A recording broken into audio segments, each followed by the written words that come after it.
Hi, my name is Letitia Lewis, and today I'm going to talk to you about an American author named Anne Rice. This is Anne Rice. Anne Rice was born Howard Allen Francis O'Brien. She was born in 1941 and was raised by a Catholic family and attended Catholic school. In the second grade, she decided that she no longer wanted to be called Howard and changed her name to Anne.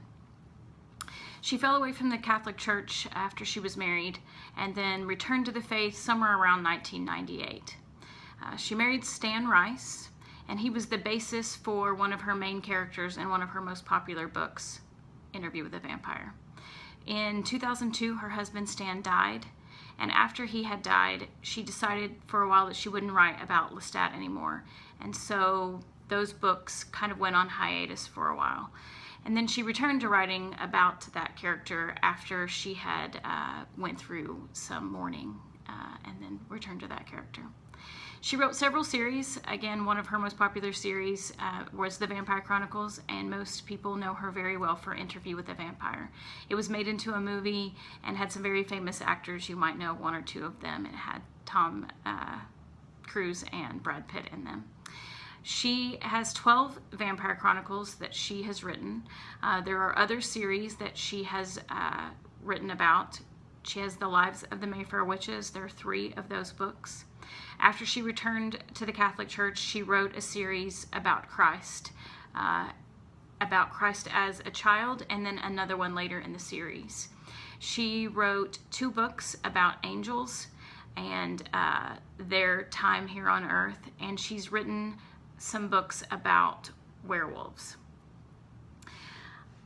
I mentioned earlier she's my favorite author. I have read all of her books. She writes some less than Catholic-based series under 2 other pseudonyms, and I did read those just because she is my favorite author, and I felt like I owed it to her to read those.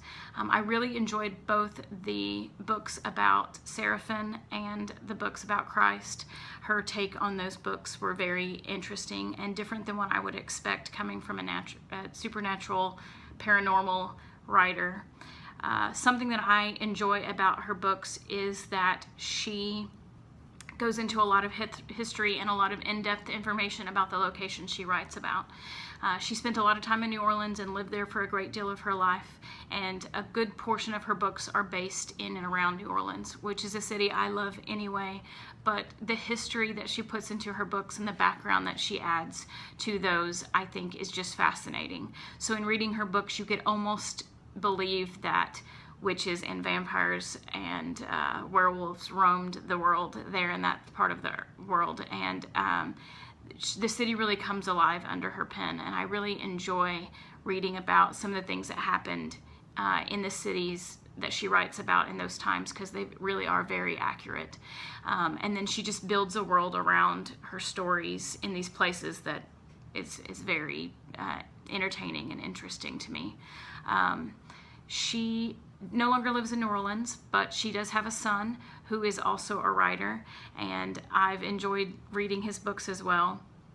It's interesting to me to see some of the writers who reference her as an inspiration, but he, especially having grown up in her home and around her his whole life, talks a lot about the influence she had on him and some of the different ways that watching her process influenced him. So I think that that's a very interesting thing to take into consideration about her. Anne Rice is just a great author. If you're at all into any kind of paranormal or otherworldly subjects, she's a great author to read, and I really enjoy reading her books, and just thought I would tell you just a little bit about her. Thank you.